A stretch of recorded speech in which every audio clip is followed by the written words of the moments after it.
देखिए सईद भाई, यहाँ पर दो ग्रुप पहले से आए हुए चुके, तकरीबन 40 साल से ये इक़्तिदार में आते रहते हैं, एक दूसरे को बारियाँ देते हैं।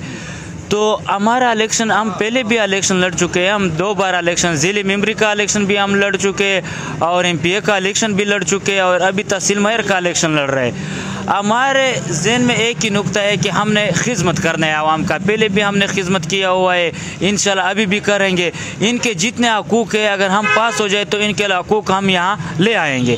पारपुर के आवाम के हकूक़ का सौदा हम किसी से नहीं करवाएंगे। और यहाँ पर जो 2 ग्रुप है, अभी इनका कारकर्दगी आपके सामने है। देखिए, वोट की अहमियत मैं आपको बताता हूँ। वोट है बारिश का कतरा। अगर ये बारिश का कतरा किसी ज़रख़ेज़ ज़मीन में चला जाए तो इससे पैदावार ज़्यादा होगा अनाज का। अगर ये बारिश का कतरा सांप के मुंह में चला जाए तो इससे जहर पैदा होगा। लिहाजा मैं आवाम को ये पैगाम देता हूँ कि आप लोग वोट सही सोच समझ के डालना है 19 तारीख को, और टेलीफोन पर मोहर लगाना है। आपने साबित करना है 19 तारीख को कि इन 2 ग्रुपों को चैलेंज करो। बिल्कुल आप लोगों ने सनियत के हवाले से हम ये पैगाम देना चाहिए। देखिए, यहाँ पर कई किस्म के कौमें आबाद है। कौमें एक पहचान के लिए होती हैं, क्योंकि हम ये बात नहीं करते कि ये मसूद है, ये सराइकी है, ये सलमान खेल है, ये खरोटी। ये बातें दूर होनी चाहिए।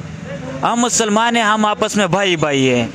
इंशाल्लाह सराइकी भाई जितने भी है, पठान भाई भी है, मरवत भाई है, जो कौमें हैं, मेरे दरवाजे इनके लिए खोले हैं। मैं वो सियासत नहीं करता हूँ कि मैं किसी को कौमियत की बात करूं।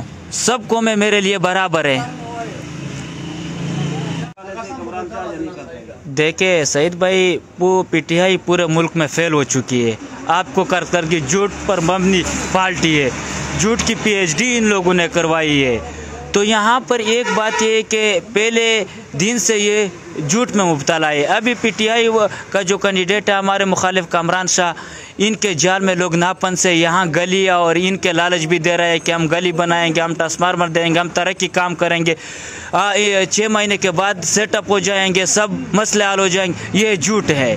PTI पहले से भी फेल हो चुकी है। कामरान शाह को वोट मिलेगा, कुछ वोट मिलेगा, लेकिन PTI को कोई वोट नहीं देते। PTI के कैंडिडेट पूरे तहसील पारपुर में नहीं, पूरे मुल्क में चुप रहे हैं कि हम कौन सी गली में निकले यहाँ से।